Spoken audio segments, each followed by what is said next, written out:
नमस्ते भाइ बहिनीहरू।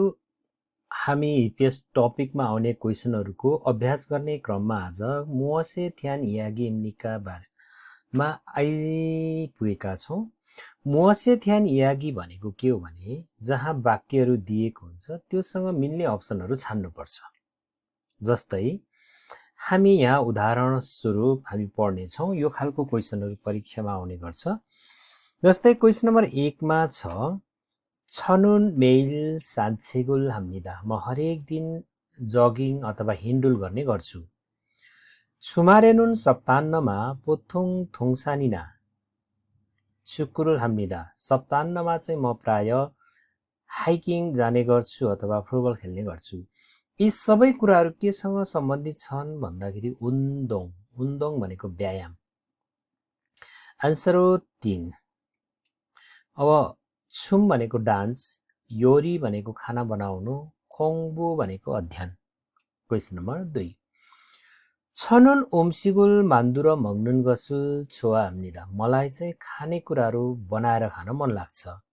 कुरेछ त्यसैले मेल छासिनी होनानुन ओम्सिगुल छिक्चप मान्दुर मक्सुमिदा त्यसैले गर्दा हरेक दिन आफूले चाहेका कुराहरू स्वयं आफैले बनाएर खाने गर्छु। आन्सर हो 4। योरी भनेको खाना बनाउनु, खेहेक भनेको योजना प्लान, छिगप पेसा इन्सा अभिवादन। क्वेसन नम्बर 3 छवी आबजिनुन हेसारुल थानी छिगो मेरो बाबा चाहिँ कम्पनीमा काम गर्नुहुन्छ। अमनी केसनुन आमाले चाहिँ अथवा आमा चाहिँ सन्सेङनिम इम्निदा भनेको सर टिचर, उहाँ चाहिँ टिचर हुन्छ। बाबा कम्पनीमा काम गर्नुहुन्छ, आमा चाहिँ टिचर हुनुहुन्छ। यो के बारे गरिएको कुरा हो? आन्सर हो 4 छिगप भनेको पेसा। सपिङ किनमेल छाङसो ठाउँ, उइची भनेको लोकेसन। आन्सर हो 4। क्वेसन नम्बर 4 अझै थोयोइरी रास छुल्गुनहाजी आनास्मिदा हिजो शनिबार भएकोले म काममा गइन। सिजाङे खास बजारमा गएर यरकाजी मुलगनुल सावास्मिदा विभिन्न प्रकारका सामानहरू चाहिँ के हो त किनेर आए अथवा ल्याए। आन्सर हो 1 सपिङ भनेको किनमेल, सपिङ। मोत्सुब भनेको आकार, छोदे निमन्त्रणा, मुन्ने सोधपुछ। आन्सर हो 1। क्वेसन नम्बर 5 नेल छिपदुरी हारिएको हाम्निदा भोलि चाहिँ घर पैँचो गर्ने विचार गरेका छु। घर पैँचो भनेको एक ठाउँबाट अर्को ठाउँमा सर्ने अथवा नयाँ घरमा प्रवेश गर्ने अथवा घर किनेर घरभित्र प्रवेश गर्ने यो संस्कारलाई छिपदुरी भनेर भनिन्छ। हेसा थोङ्न्योदुलगा युथ साराम दुरुल फुल्लस्मिदा भनेको कम्पनीका सहपाठी र छिमेकीहरूलाई मैले निमन्त्रणा गरेँ अथवा बोलाएँ। के को अवसरमा? घर पैँचोको अवसरमा।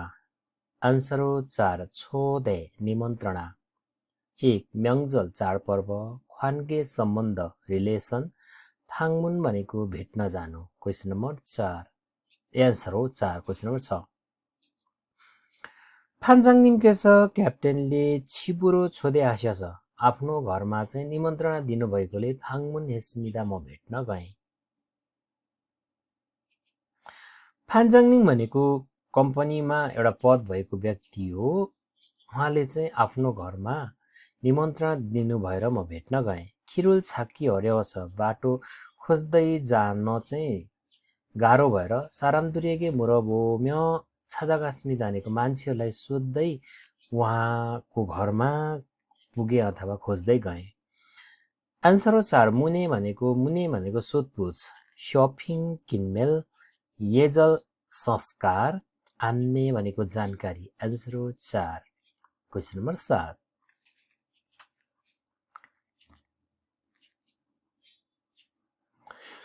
उरिनुन खाच्ची साम्लिदा हामी सँगै बस्ने गर्छौँ। छनुन उरी छिबेछ म चाहिँ हाम्रो घरको खुन आदुल इम्य इबुनुन माग्ने आदुरी मिदा माग्ने आदुल इम्निदा भनेको यो म चाहिँ घरको ठुलो छोरो हुँ भने यो व्यक्ति चाहिँ के हो त कान्छो छोरो हो। अब यो यसरी गर्दाखेरि के अन्तर्गत पर्यो भन्दाखेरि एन्सर हो 3 ख्वान्गे। ख्वान्गे भनेको सम्बन्ध, दुईजनाको उमा चाहिँ एउटा रिलेसनसिपलाई चाहिँ यहाँ प्रस्तुत गर्न खोजिएको छ। थोङ्न्यो सहपाठी सहकर्मी ख्वेहेक योजना खिवे मौका। क्वेसन नम्बर 8 इबोनुन छवा खाची काथुन हेसाएस हिराम्मिदा। यो व्यक्ति चाहिँ मसँगै एउटै कम्पनीमा काम गर्ने गर्नुहुन्छ। उरी खाची इरानुन सारामुन मोदु थासनमिदा। हामी सँगै काम गर्ने साथीभाइहरू जम्मा 5 जना छौँ। हाक्सेङ विद्यार्थी, सनसेङ टिचर, थोङ्न्यो सहपाठी।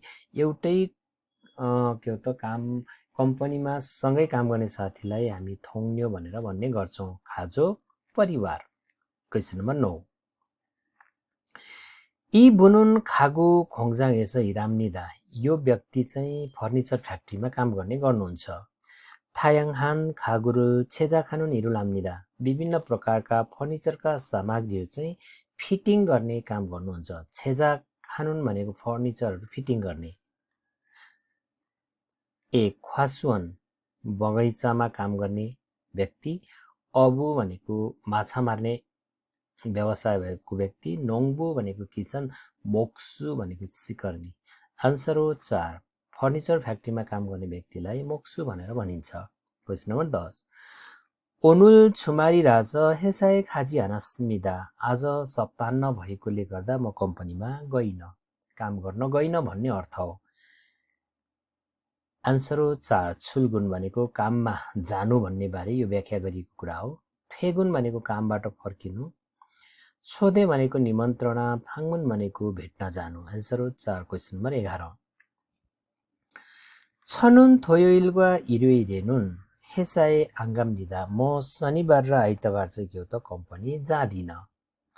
थोयोइरुन भनेको शनिबार चाहिँ पोथोङ हुन्दोङ हागो व्यायाम गर्ने गर्छु भने, इरुइरेनुन आइतबार चाहिँ थोङसानु लाम्निदा भनेको म हाइकिङ जाने गर्छु। विशेष गरेर अघि हामीले यो उन्दोङ भनेर पढेका थियौँ भने अब यहाँ अर्को आन्सर आउँछ के बारे गरिएको कुरा हो।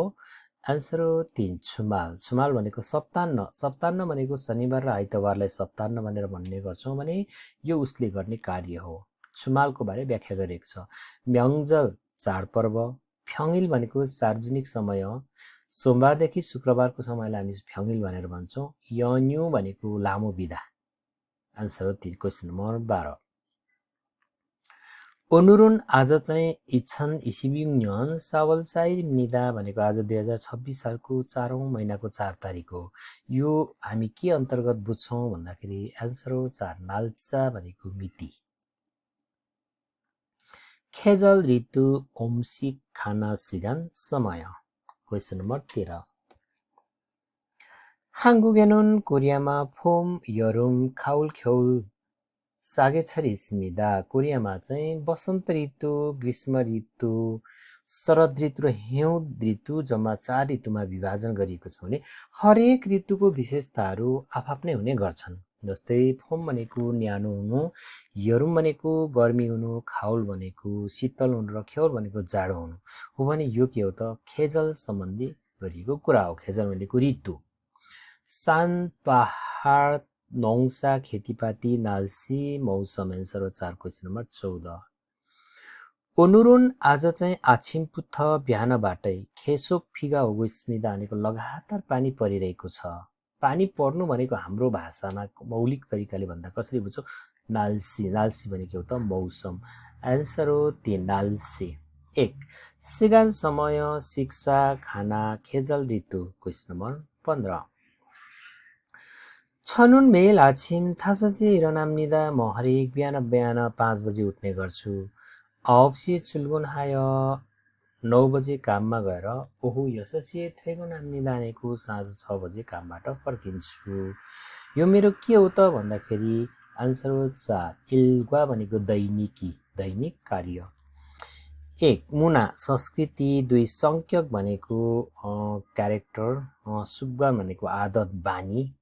आन्सर हो 4 क्वेसन नम्बर 16 저는 사과를 좋아합니다. मलाई स्याउ मनपर्छ. 매일 हरेक दिन 한 개씩 먹습니다.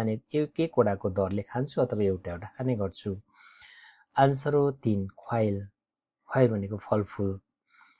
ए खोगी मासु उम्सिक खानेकुरा. छेसो भनेको सागसब्जी. Question number 17. 저는 축구를 하는 것을 좋아합니다. मलाई फुटबल खेल्न मनपर्छ. 시간이 나면 समय हुँदाखेरि 가끔 동산도 합니다 भनेको कहिलेकाहीँ के हो त म हाइकिङ पनि जाने गर्छु. एउटा मानव जीवनमा मन पराउने कुराहरू विभिन्न किसिमका हुने गर्छन् भने कसैलाई माछा मार्न मनपर्छ, कसैलाई हाइकिङ जान मनपर्छ, कसैलाई खेलहरू खेल्न मनपर्छ भने यो के बारे गरिएको कुरा हो भन्दाखेरि कुनै कार्य रुचाएर गरिन्छ अथवा खुसीको लागि गरिन्छ भने त्यो 취미 अन्तर्गत पर्ने गर्छ. एन्सर हो 4. छोदे निमन्त्रणा खुन्मु काम. काम भनेको खुन्मु भनेको कम्पनीमा गरिने काम. छागप भनेको नि कम्पनीमा गर्ने काम. आन्सर हो 4. Question number 18. 저는 9시에 회사에 갑니다. म बिहान 9 बजे कम्पनी जाने गर्छु. 하루에 8시간을 일하고 हरेक दिन 8 घण्टा काम गरेर ओहु 6시에 퇴근합니다 भनेको म साँझ 6 बजी चाहिँ कामबाट फर्किने गर्छु. यो हरेक दिन गरिने दैनिकी हो भने अब यो केसँग सम्बन्धित छ भन्दाखेरि एन्सर हो 4 खुन्नु. खुन्नु भनेको काम. खोङ्बु अध्ययन पढाइ उन्दोङ व्यायाम खुग्याङ भनेको अवलोकन दृश्यहरू हेर्नु घुम्नु. Question number 19. 저는 책을 보는 것을 좋아합니다. मलाई किताबहरू हेर्न पढ्न मनपर्छ. 그래서 त्यसैले 퇴근 후에 काम सकिएपछि 한국어를 배우려고 कोरियन भाषा सिक्नको निमित्त 학원에 다닙니다. म इन्स्टिट्युट जाने गर्छु. मलाई पढ्ने कुराहरू मनपर्छ त्यसैले काम सकिसकेपछि म के हो त इन्स्टिट्युट पढ्न जान्छु. आन्सर हो 4 खोङ्बु. खोङ्बु भनेको पढाइ. अब परीक्षामा खोङ्बु भाङबब खोङ्बु भनेर यसरी पनि विभिन्न तरिकाले आउने गर्छन्. 퇴근 भनेको कामबाट फर्किनु, भाङमुन भनेको भेट्न जानु, 운전 भनेको ड्राइभिङ गर्नु. Question number 20. 날씨가 너무 춥습니다. मौसम अत्यन्तै जाडो छ. 그래서 त्यसैले 따뜻한 옷을 많이 입었습니다. त्यसले गर्दा न्यानो कपडाहरू के हो त धेरै लगाए. अब यो जस्तै यसको भाव केसँग झल्किन्छ भन्दाखेरि यो ऋतु हो. कोरियामा 4वटा ऋतुहरू छन्. जुन ऋतुको विशेषताहरू अलग अलग छन् भने एन्सर हो के त 3 ख्यौल. ख्यौलमा जाडो हुन्छ. जाडो हुँदाखेरि न्यानो कपडा लगाउनु पर्छ. खाउल यरुम फोम. एन्सर हो 3 क्वेसन नम्बर 21. 저는 매운 것을 별로 좋아하지 않습니다. मलाई पिरो खानाहरू खासै मन पर्दैन. चानगत्तो मानी मक्ची अन्स्मिता. म चर्को पनि के हो त खाने गर्दिन. यो के बारे गरिएको कुरा हो भन्दाखेरि एन्सर हो 3 ओम्सिक. ओम्सिक भनेको खानेकुराहरू. खोक्सिक भनेको अन्न बाली गेडागुडी. छेसो भनेको सागसब्जी. ख्वाइल भनेको फलफुल. Question number 22. 저는 농사를 하는 것을 좋아합니다. मलाई खेतीपाती गर्न अत्यन्तै मनपर्छ. 그래서 त्यसैले 부모님을 도우면서 बुवाआमालाई सहयोग दिँदै सहयोग गर्दै सि골에서 삽니다 भनेको म गाउँमै के हो त बसोबास गर्छु. अब यो म गाउँमा मलाई खेतीपाती मनपर्छ. मलाई खेतीपाती मनपर्ने यो कार्यहरू भनेको के हो भन्दाखेरि एन्सर हो 2 नोङ्बु किसान. एक विसा डक्टर. 3 अबु भनेको माझी. मोक्सु भनेको सिकर्मी. Question number 23. 저는 산구경을 좋아합니다. 산구경 भनेको विशेष गरेर पहाडहरूको दृश्यहरू हेर्न अवलोकन गर्न मनपर्ने गर्छ. सिगानी सुल्ते समय पाउँदाखेरि समय हुँदाखेरि चुरो सानुल छाजागामी भनेको अधिकांश समय जसो म के हो त पहाडतिर घुम्न जाने गर्छु, हाइकिङ जाने गर्छु, डुल्न जान्छु, हेर्न जान्छु, घुम्न जान्छु. यी आदि कुराहरू सबै के हो त थुङसान अन्तर्गत पर्ने गर्छन्. आन्सर हो 3 थुङसान. 1 खोङ्बु पढाइ. 2 सान्छेक भनेको हिन्डुल जगिङ. 4 नाक्सी भनेको माछा मार्नु भन्ने बुझिन्छ. र हस् त भाइ बहिनीहरू आजलाई यति नै. र म के अरे यसरी नै क्वेसनहरू राख्दै जान्छु. र अहिले खास भाइ बहिनीहरू पढ्ने इच्छा को जस्तो पनि लागेन र त्यसैले मलाई पनि